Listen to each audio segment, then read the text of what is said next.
Alors pour le désherbage, évidemment c'est la question délicate, comment se passer du fameux glyphosate? Ce que l'on peut faire, c'est soit réengazonner là où l'herbe vient spontanément, ou si on veut plus d'herbe sur sa terrasse, tout autour de son carrelage, et bah, tout simplement de bien veiller à l'entretien des joints, de refaire les joints, voilà, des petits enduits, des choses comme ça, de manière à se limiter le travail. Dans le potager, par exemple, ça demande beaucoup plus d'efforts, du coup, non? Bah, dans le potager, non, parce qu'il y a d'autres solutions quand on est autour de ces légumes qui seront en plus favorables à la terre, c'est-à-dire le paillage.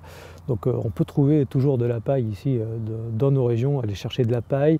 On a des choses comme le BRF, c'est un nom qui vient du Canada, le bois réméal fragmenté, voilà, qui en plus de pailler, protéger le sol, garder l'humidité, va aussi enrichir le sol.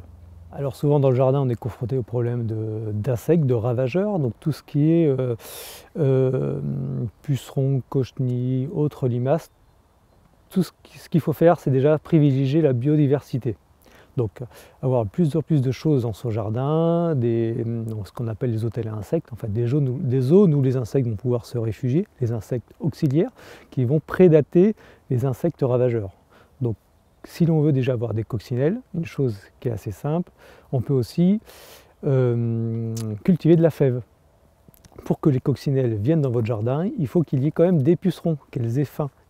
Voilà, donc la fève, la capucine, qui va en plus faire des fleurs, vont attirer le puceron, mais seront nettoyées par les coccinelles. Pour les limaces et escargots, nous avons un produit autorisé en agriculture biologique, qui est à base d'éléments minéraux, du phosphate et du fer, qui agit comme un coupe-faim pour ce genre de gastéropodes. Donc voilà, c'est des petits granulés qu'on va disperser dans le potager et qui vont limiter voilà, la surpopulation de limaces et escargots. Alors ici, toute la production de nos villandries, de nos légumes, de nos fleurs, même sur nos gazons, ça fait plus de 10 ans que nous sommes en fertilisation organique. Ça veut dire qu'on apporte des éléments organiques à notre terre qui vont être dégradés par la vie du sol de manière à nourrir les plantes et les végétaux. Donc cette matière organique, elle vient de la paille, des fumiers, de tout ce que l'on peut faire également du compost à la maison. Donc il suffit de garder tous ces déchets humides, organiques, de les mettre dans un composteur. Il faut le travailler évidemment, le retourner et attendre 6 mois d'avoir un compost bien mûr pour le redonner au sol. On n'imagine pas tout ce qu'on a comme faune dans le jardin. On va avoir la macrofaune. Ça va être les oiseaux, les mésanges qui vont manger des chenilles, les hérissons, ça c'est tout ce qui se voit. Mais également aussi les beaucoup plus petits, les insectes, les forficules, les petits hyménoptères, des petites guêpes parasitoïdes.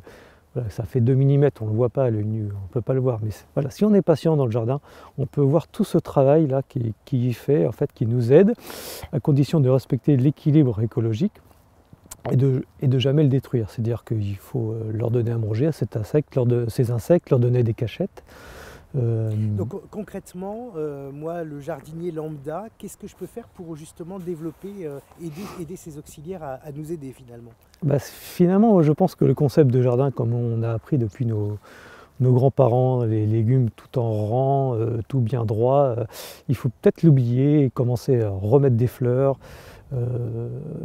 des arbustes, des petits fruitiers, des petits fruits, voilà, plein de choses comme ça, en plus qui apportent un jardin coloré, complètement différent et mélangé.